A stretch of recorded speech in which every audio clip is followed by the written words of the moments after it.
Positive atheism Telugu channel ప్రేక్షకులకు స్వాగతం.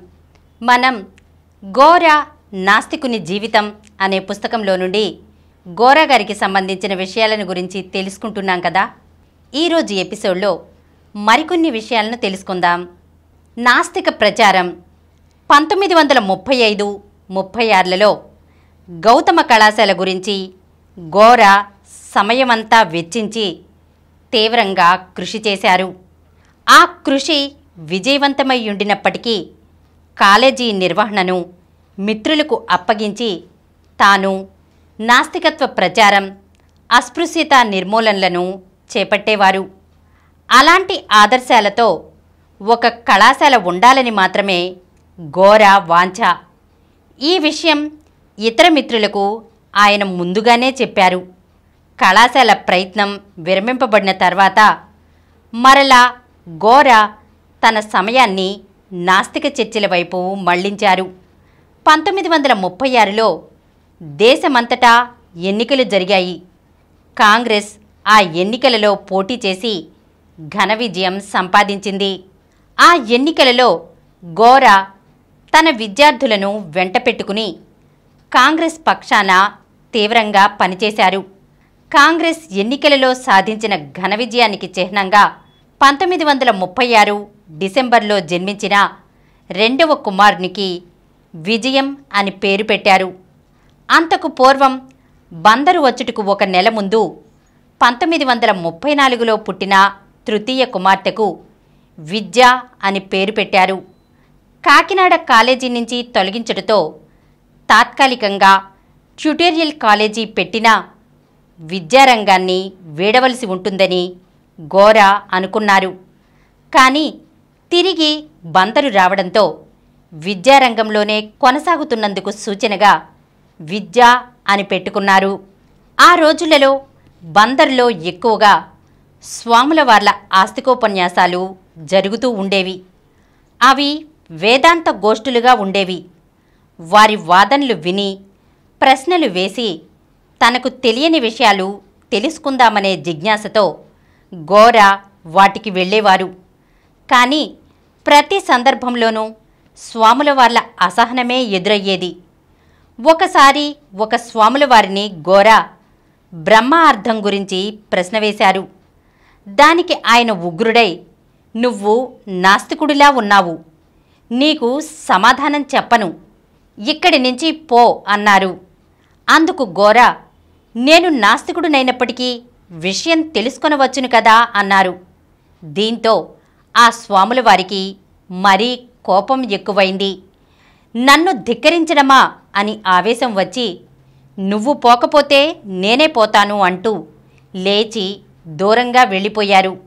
గోరాకు ఈ సంఘటన బాధ కలిగించి వెంటనే ఆ ప్రదేశం నుంచి నిష్క్రమించారు. మరొక స్వాముల వారు చదువుకున్నవారు.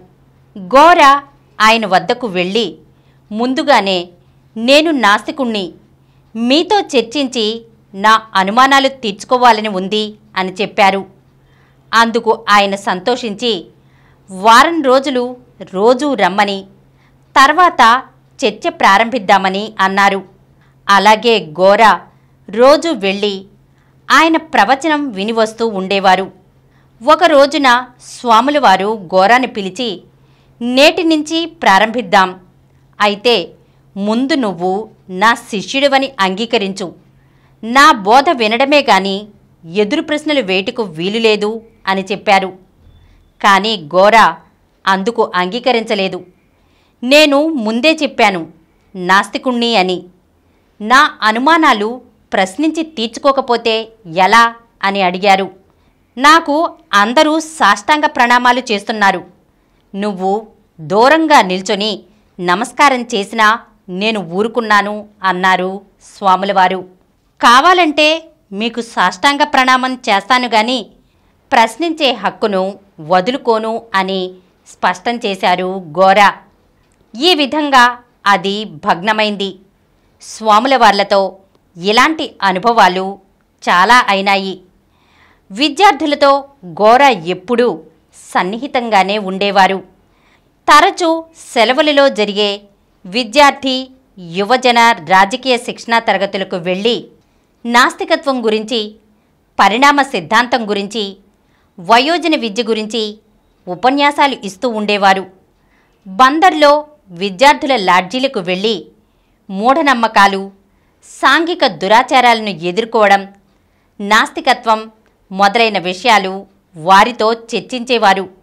విద్యార్థులకు రాజకీయ పరిజ్ఞానం కావాలని, దేశ పరిస్థితులు, ప్రపంచం గురించి తెలుసుకుని మార్పుకై కృషి చేయాలని చెబుతూ ఉండేవారు. వైదిక కర్మకాండ లేకుండా పూలదండల పెండిండ్లు జరిపేవారు. కులతత్వం పోవాలంటే వర్ణాంతర వివాహాలు అవసరమని బోధించేవారు. ఈ రీత్యా ఘోర భావాలను హర్షించే విద్యార్థులు తమ తమ గ్రామాలలో ఆయనను పిలిచి నాస్తికత్వంపై ఉపన్యాసాలు ఏర్పరిచేవారు. సాధారణంగా ఘోర సభ 2 రోజులు ఉండేది. మొదటి రోజు ఆయన ఉపన్యాసం చెప్పేవారు.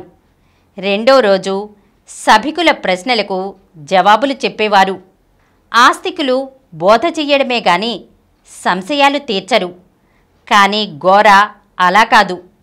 దేనిని మూఢంగా నమ్మవద్దు అంటారు. ఆలోచించి అనుమానాలు తీర్చుకుని ఆ పైన స్వీకరించమంటారు. ప్రతి సభలోనూ కొంత సమయం ప్రశ్నోత్తరాలకు తప్పనిసరిగా కేటాయించేవారు.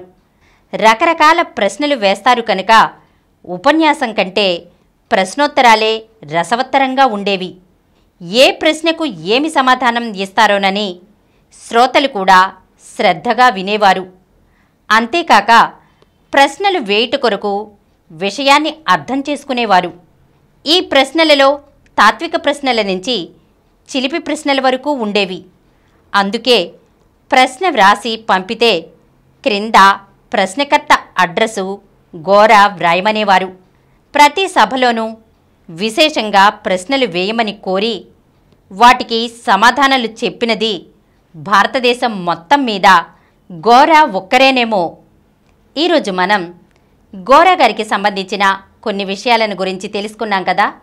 వచ్చే ఎపిసోడ్లో మరికొన్ని విషయాలతో కలుద్దాం.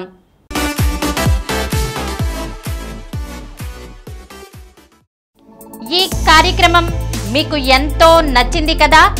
ఇటువంటి మరిన్ని వీడియోల కోసం అనతి కాలంలోనే 20 కోట్ల వ్యూస్ సాధించిన డాక్టర్ సమరం మల్టీ ఛానల్ నెట్వర్క్ సమర్పించు పాజిటివ్ ఎథియిజం తెలుగు ఛానల్కు సబ్స్క్రైబ్ చేయండి, లైక్ చేయండి, మీ ఫ్రెండ్స్కి షేర్ చేయండి. అలాగే ప్రక్కనున్న గంట సింబల్ని ప్రెస్ చేయడం మర్చిపోకండి. Please download Samaram multi-channel app and watch your favorite channels from your mobile. App available on Google Play Store and subscribe to the channels.